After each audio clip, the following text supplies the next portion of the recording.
살이 좀 쪘다고요? 그런데 나이 들수록 그게 꼭 나쁜 건 아닙니다. 우리는 흔히 건강하려면 날씬해야 한다고 믿습니다.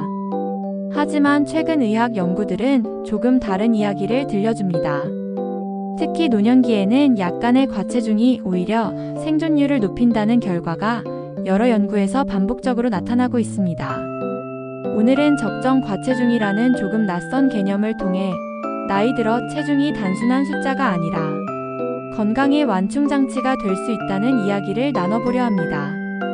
젊었을 때는 체지방이 적을수록 좋습니다. 혈압과 혈당, 콜레스테롤 관리에도 유리하고 관절에도 부담이 덜하죠. 하지만 나이가 들면 상황이 달라집니다.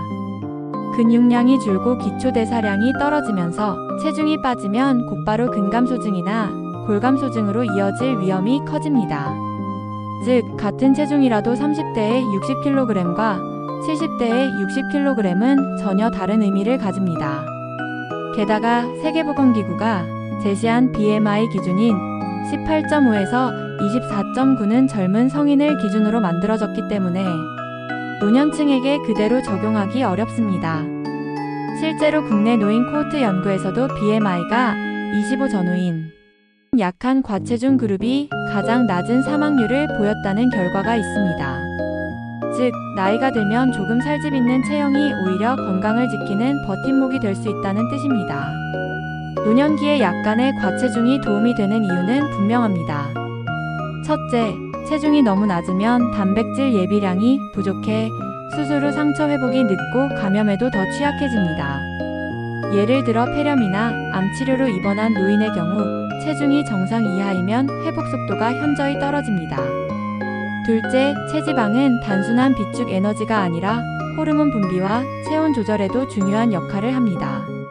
노년기에는 식사량이 줄고 흡수력도 떨어지기 때문에 적정량의 지방은 몸이 버틸 힘을 만들어주는 예비 연료가 됩니다. 셋째, 체중이 너무 적으면 뼈와 근육이 약해지고 낙상 시 충격을 흡수할 완충층이 부족해집니다. 반면 약간의 체중은 근육과 피하지방이 쿠션 역할을 하여 골절 위험을 낮춰줍니다. 그렇다면 어느 정도가 적정 과체중일까요? 살찌면 좋다는 뜻이 아닙니다.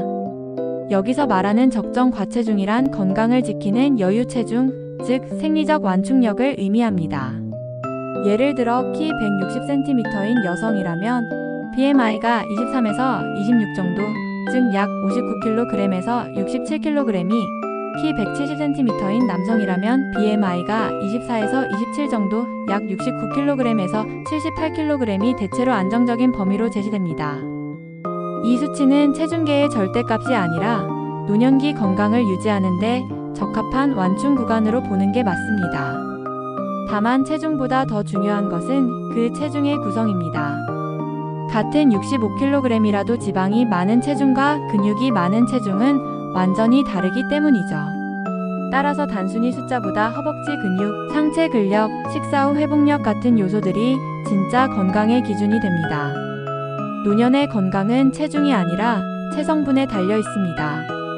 근육량이 충분하다면 약간의 체지방은 오히려 도움이 됩니다.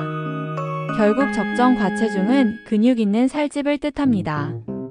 이 상태를 유지하려면 하루 체중 1kg당 단백질 1에서 1.2g 정도를 섭취하고 저강도 근력 운동을 꾸준히 하는 것이 중요합니다.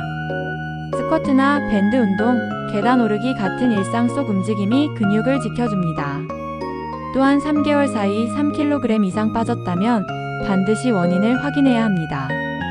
그 체중 감소는 근육 손실을 의미할 수 있기 때문입니다. 결국 노년의 건강은 마른 몸이 아니라 버틸 힘이 있는 몸에서 시작됩니다. 젊을 때는 날씬함이 미덕일 수 있지만 나이 들어서는 약간의 살집이 건강을 지키는 방패가 됩니다. 체중계 숫자보다 중요한 것은 힘있게 걸을 수 있는 다리, 식사를 즐길 수 있는 식욕, 그리고 회복할 수 있는 체력입니다. 노년의 건강은 마른 몸이 아니라 버틸 힘이 있는 몸에서 시작됩니다.